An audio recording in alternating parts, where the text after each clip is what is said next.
Tim Petrowich of the Daily Republican here with Marion head football coach Kerry Martin as we head into week 4, closing in on the midway point. And again, as normal, we'll talk a little bit about last week's game. 21-3 over Harrisburg, coach. Very impressive first half of football. And we felt good getting out of the gate. I thought our kids really executed well the first quarter and a half, and we played fast. I thought we executed well, and real pleased with that part of the defense that came out and had a great first half as well. And we just were clicking on all cylinders, and I think we just got on a roll. And then we kind of slowed down a bit, and I think we lost our rhythm. And I was hoping in the second half we could kind of get that back, but we never did. Probably, even though you're 3-0, if there is a concern with this team, it is the fact that we haven't seen the good Wildcats for a full 4 quarters in any game so far this season. I would agree with that. I think we need to do that if we're going to win these conference games that are coming up. You know, and the South Seven Conference is not going to be any place to hide a bad quarter. You're going to have to play 4 quarters to win against good football teams, and that's part of the maturity process. That's part of the growing process during the season, is getting more consistent. Right now, we're just not. I'm confident we'll get there, but right now we're not playing 4 quarters of football. Someone who obviously took a giant step forward last week was Brett Bradley, 12-13, 161 yards, I think, passing or somewhere in the neighborhood. But super game, especially after the rough game he had the week before against Highland. Yeah, it was a good bounce-back game for him, and I was real proud of the effort. I mean, he came out and hit his first 10 passes and really led the team well and made some big throws, and had a big 3rd down conversion throw to Jay Riley. And just a lot of positive things for Brett, and I was real happy for him. He's a hard-working kid, very dedicated. And I'm blessed right now with 2 very good high school quarterbacks at my sophomore and junior level, and I think they're both going to be really good players. And I just glad to see him succeed on Friday. And again, that was a big, I think, game of growth for him. One of the things that we talked about after the game Friday, one of the things that you were particularly pleased with is offensively a lot of different people got into the mix. You know, you have the normals, the standards, Brett, Shaquille Ivey, Torrance Stanley, but a lot of other people made contributions in the offense. Yeah, I agree. You know, we bounced back and had Cedric play pretty well, and Henry Jones and Colin Solder had a big catch, and there were other guys involved, either blocking or whatever, and Alex Long had some good runs, and so I just thought, like we said, we needed more people getting involved. We got that last week, and I think we're just a better football team. We have more people, you know, getting involved in the receiving and rushing part of the offense, and I hope that continues. I think we've got some players that are just now beginning to really find their way offensively. Aaron Adeo's one of them, and Ryan Knoll and some others. So we get Herbert back this week. That can make a big difference too. Wow. If anybody's been consistent, I will say it has to be the defense. They've just played lights out for 3 games. Yeah, it's just a tremendous job. The defensive staff has had those guys ready every week. And there's an old saying that offense tends to be a bit, you know, inconsistent at times, or can be. Defenses should never have a night off. And I think right now we're having, we've had 3 ball games where our defense has played very, very well, very consistent, played well for either at least 3 quarters of ball games, sometimes all 4.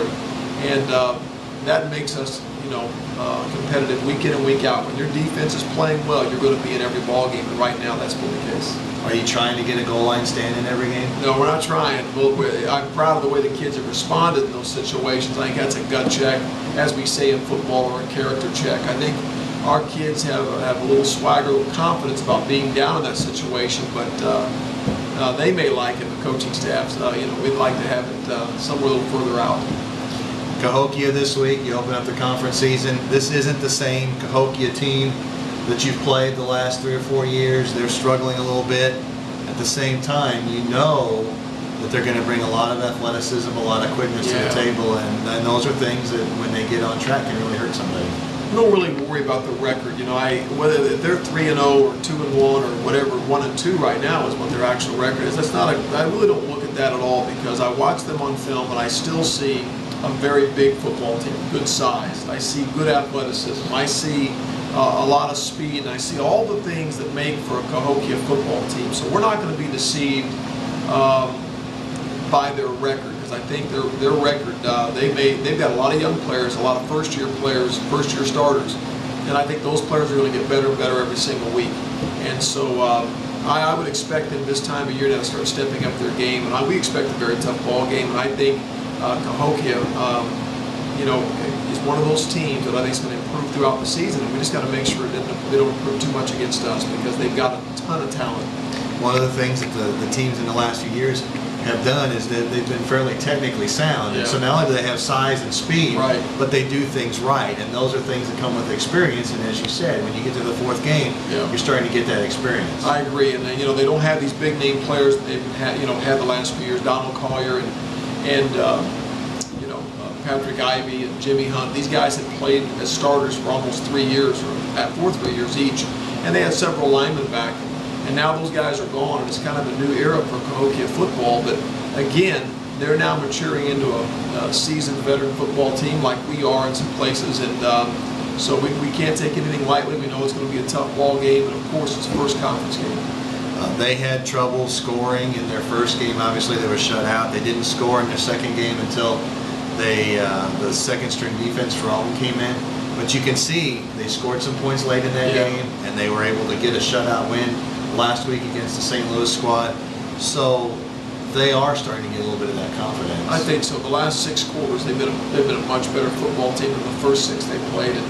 And you got to remember the first 2 ball games they played were against schools that, you know, around 2,000 students or more. They played 2 teams out of the Southwestern Conference. They played O'Fallon and Alton, and Alton's an up-and-coming young team that's getting better, and O'Fallon's always very good. So we know that their competition level the first 2 ball games is pretty stiff.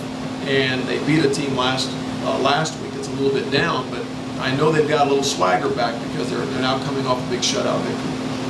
What are some of the things specifically, people perhaps, or things that you have to look for and watch for to be careful that you don't let hurt you? Well, we got to avoid the big play. We can't let them, you know, make big plays against us, long runs, long passes.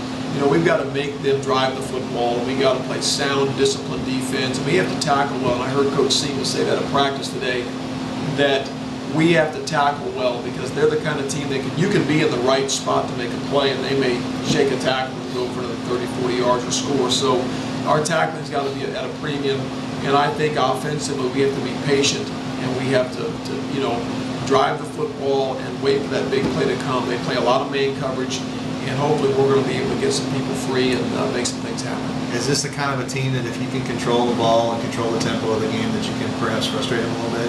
Well, we beat them a couple of years ago here, and I think what we did in that ball game is we hung on to the football, controlled the time of possession, and kept their offense off the field. And I think that formula works pretty well against a lot of people, but in particular, you want to limit the number of snaps they get on offense because they're always one snap away from a big play. So if we can, you know, control the line of scrimmage and keep that football and you know, use the clock up and get first downs, move those chains, I think we'll be much better off. You talked about the fact that Herbert's going to be back. I think also Marcus Green's going to possibly be back on defense. So you're starting to get stronger and healthier again too. Yeah, we've got some guys back that have been missing, and I think if nothing else, physically they're going to help us, but I think emotionally and psychologically they're going to be a boost for us because they're 2 guys that have been a part of this program, and Marcus, of course, has been our leading tackler the last year and coming into this season. And so it's just good to have those kind of guys back out there to hear their voice and to hear them calling things out, and just their presence on the field will give us a little more confidence. Conference season starts. You have year in and year out opened with what typically are the 3 toughest teams in the conference: Cahokia, Mount Vernon, and Althoff. Mount Vernon and Cahokia a little bit down this year, but it's still a pretty tough schedule in the conference. It is, and I'll go back to what I said earlier about, you know, Cahokia's schedule. They're 1-2, but they lost to 2 big schools, and of course Mount Vernon's 0-3, but Mount Vernon's played 3 very good football teams. You know, they lost to a St. Louis team that's very good, very talented. They lost to a team out of Chicago, Niles Notre Dame, which is a very good football team, and they lost to Triad. And I think with each week, Coach Mings has got them ready, and they're playing better. And of course, Althoff is Althoff, and they got some very talented players. So maybe record-wise, those middle 3 teams don't look like maybe the same teams they were 3 or 4 years ago. But I also think they're now playing tougher schedules, and we better be ready because I expect a battle every week and on our schedule, and it begins with Cahokia this week. 2nd out of 3 games in a row at home, and of course you always like to play at home. Nice to play at home again. It's nice to have this little homestand, as we call it, and we had a great crowd last week, and I think that really helped us early in the game. We got the crowd involved, and and we kind of rode that wave a little bit, and I'm looking forward to being at home again against a good Cahokia team, and hopefully we can put together another good performance. All right, look forward to Friday night. Appreciate it. Thanks. Kerry Martin, head football coach of the Marion Wildcats for the Daily Republic, and I'm Tim Petrowich.